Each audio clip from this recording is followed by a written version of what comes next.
a deep tragedy in watching someone abandon their potential just to be accepted.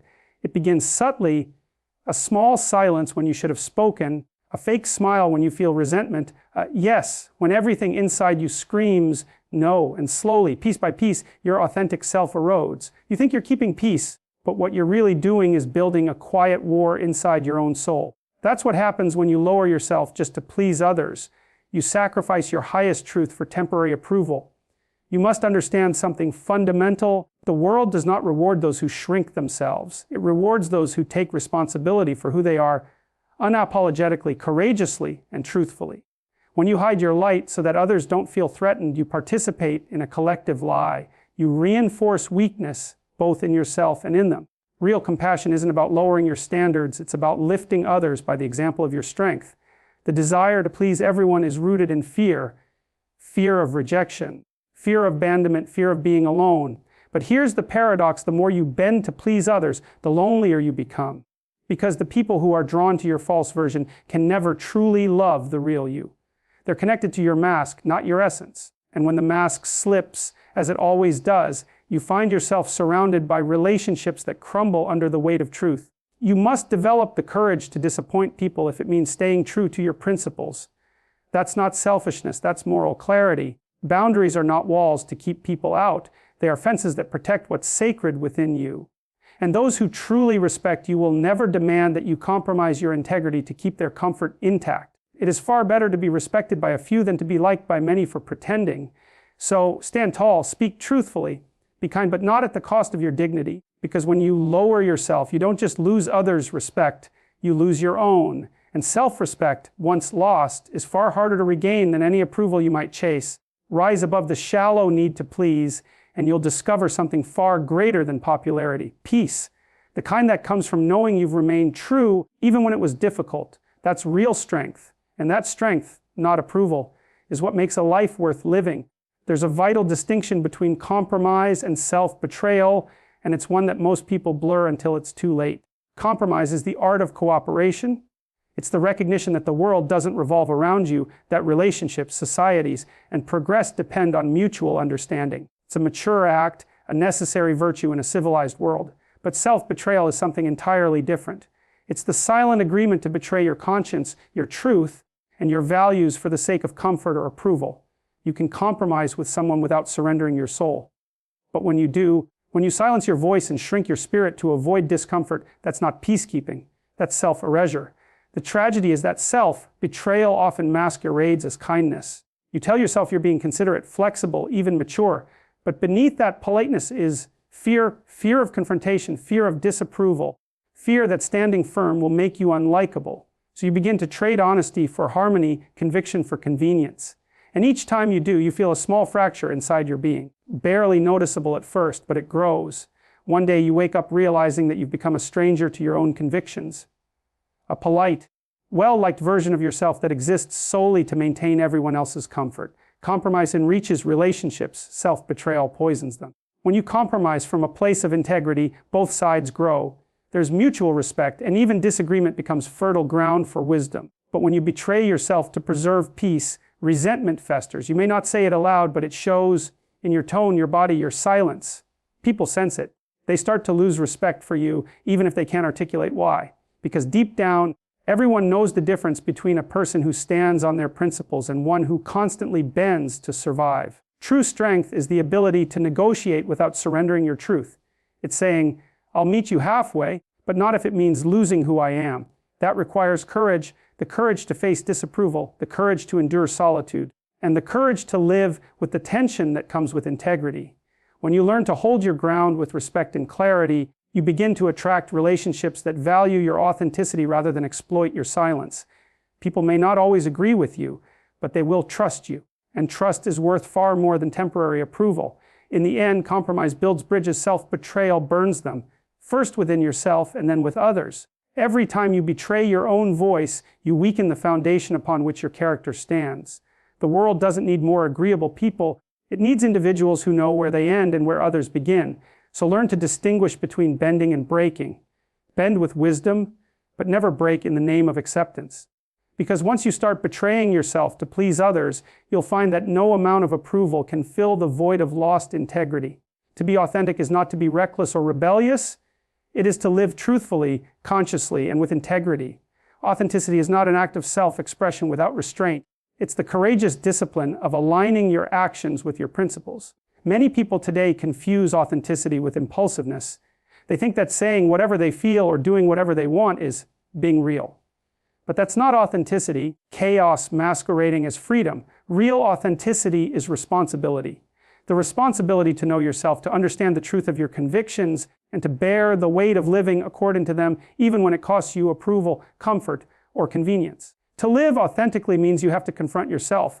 Not your idealized self, not your social self, but the raw, unfiltered truth of who you are. That confrontation is painful because it exposes the inconsistencies between what you believe and how you behave. But that discomfort is necessary. It's the birthplace of integrity.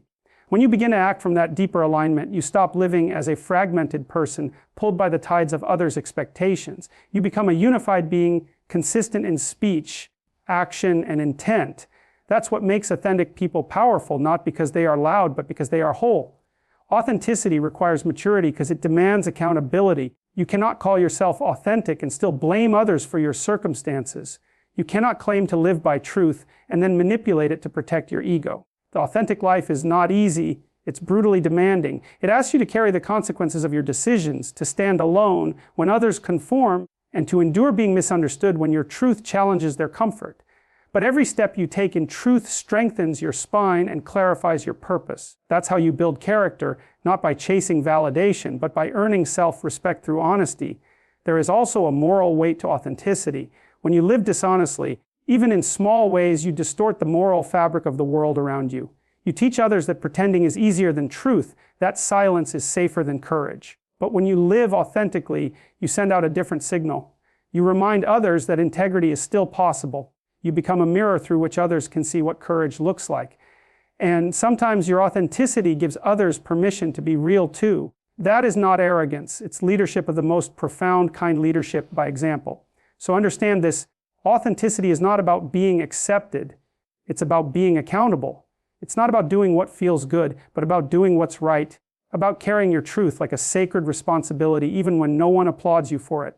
Because in the end, the world may not always reward honesty, but your soul will. And that quiet sense of inner alignment, that feeling of being at peace with who you are and what you stand for, is worth more than any comfort that comes from pretending. That's the essence of authenticity, the noble burden of being real. Approval feels good. There's no denying that. It soothes the ego, validates the self, and momentarily quiets the anxiety of being misunderstood. But like all short-term comforts, approval has a hidden price, and it's far greater than most people realize. When you start living for approval, you slowly stop living for truth. You begin to trade your authenticity for acceptance, your principles for popularity. The problem is that approval is addictive. The more you get, the more you crave it, and the less you can function without it. Before you know it, your worth becomes dependent on others' reactions, and your sense of identity, once grounded in inner conviction, becomes a fragile performance for the crowd. The pursuit of approval is a trap disguised as connection. You tell yourself that you're building relationships, when in reality you're building cages, invisible ones, made of expectations, opinions, and validation. You start to measure your worth through likes, compliments, or applause. You act not because it's right, but because it will be approved. And when the applause fades, as it always does, you feel hollow, because what people approved of wasn't even you.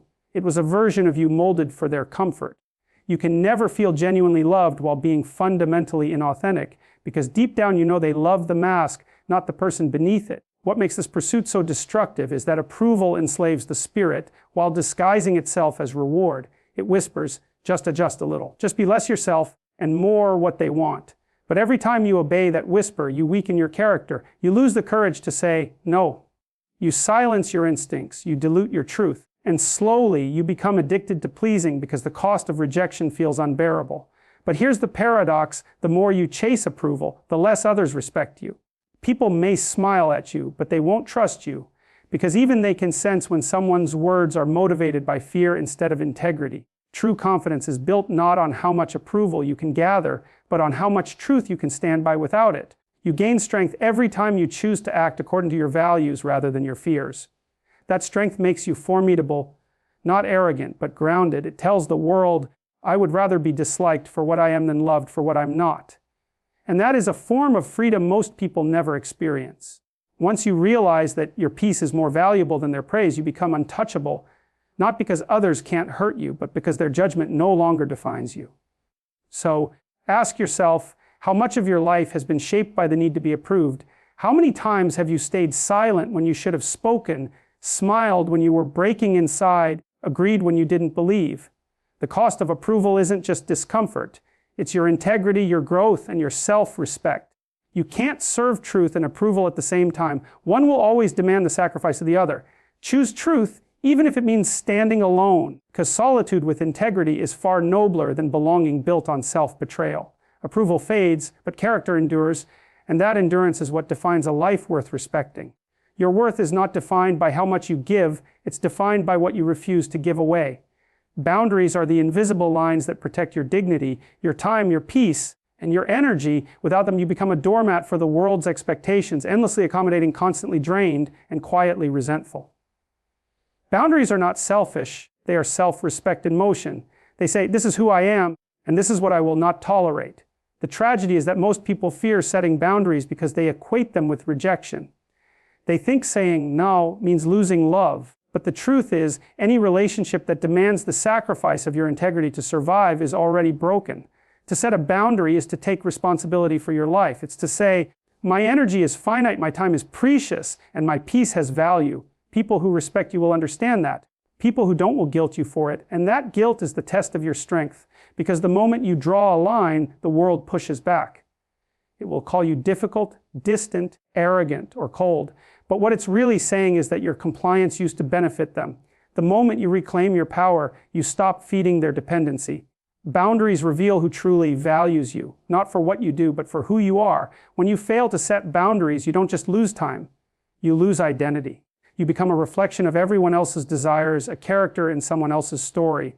You start living reactively, responding to others instead of directing your own path. That's how resentment grows, not because people take too much, but because you never said, that's enough. The world doesn't honor what you tolerate, it honors what you defend. And every time you let someone cross your line without consequence, you teach them that your worth is negotiable. You cannot demand respect while simultaneously giving people permission to ignore your limits. Boundaries also refine love. Contrary to what people believe, love without boundaries isn't deep, it's dangerous. Real love respects individuality. It understands that space is sacred. That saying no doesn't diminish affection, strengthens trust. When you have boundaries, you teach others how to treat you, and you teach yourself that your needs matter. That self-acknowledgement is the foundation of confidence. Because confidence doesn't come from being liked, it comes from knowing that even if you stand alone, you are still enough. Boundaries aren't barriers to connection, they are bridges to authentic relationships built on mutual respect. So remember this, you are not required to destroy yourself for the comfort of others. You are not obligated to explain every boundary you set, nor to apologize for protecting your peace. The world will test your limits again and again. That's inevitable. But each time you stand firm, your worth becomes clearer, not only to others, but to yourself. Boundaries are not walls to keep people out. They are mirrors that reflect your value back to you. The strength to draw them and the courage to maintain them is the truest form of self-respect. Because in the end, the way you allow the world to treat you becomes the story you tell it about who you are. One of the greatest prisons people live in is the fear of being disliked. It sounds harmless, who doesn't want to be liked? But beneath that innocent desire lies a subtle form of slavery. When you begin to shape your identity around others' approval, you lose your freedom to think, to act, and to speak truthfully. The need to be liked becomes a silent dictator, shaping your choices and silencing your instincts. You say what's safe, you act how others expect, and you live cautiously, not boldly. Over time, you forget who you were before you started performing. The tragedy is that the more you try to please everyone, the more invisible you become to yourself. The need to be liked is rooted in a deep fear of rejection, an echo of childhood, the fear that love must be earned through compliance. But as adults, if we carry that same psychology into our relationships, workplaces, and communities, we condemn ourselves to emotional dependency. We start asking, what will they think of me? Instead of, what do I think of myself? That question, though small, determines the course of an entire life. Because when you seek constant external approval, you hand over the steering wheel of your destiny to others. They become the judges of your worth, and you, the performer in their theater. Truth and likability rarely coexist. The people who speak truth, who live by it, are almost always misunderstood at first. Truth unsettles comfort, and comfort is what most people cling to. So when you live honestly, you will upset some people. You will lose a few friends. You will be labeled arrogant, distant, uncompromising. But understand this, being disliked for being real is infinitely better than being liked for being fake. Because at least when you stand in truth, you can look in the mirror and recognize the person staring back. That integrity, that alignment between who you are and how you live is what real peace feels like. To rise above the need to be liked, you must learn to endure the discomfort of disapproval. You must train your nervous system to withstand the silence that follows honesty. This is not cruelty or coldness. It's emotional maturity. It means understanding that not everyone will see you clearly, not everyone will understand your intentions, and not everyone is meant to. You cannot live as both a truth teller and a people pleaser. The two roles are incompatible. But if you choose truth, even when your voice shakes, you become free. Free to express, to create, to live on your own terms. And that freedom is far more valuable than any superficial acceptance. So rise above the hunger for approval. Let people misunderstand you. Let them question your choices. Let them call you difficult or proud. It doesn't matter. Because the goal of life isn't to be liked by everyone. It's to live in alignment with what's right. History doesn't remember the agreeable. It remembers the courageous. Those who stood firm when it was unpopular, who spoke truth when silence was safer. The respect that comes from integrity will always outlast the approval that comes from conformity. So let go of the need to be liked and instead choose to be real, strong, and uncompromisingly true to yourself. That is where your true power begins.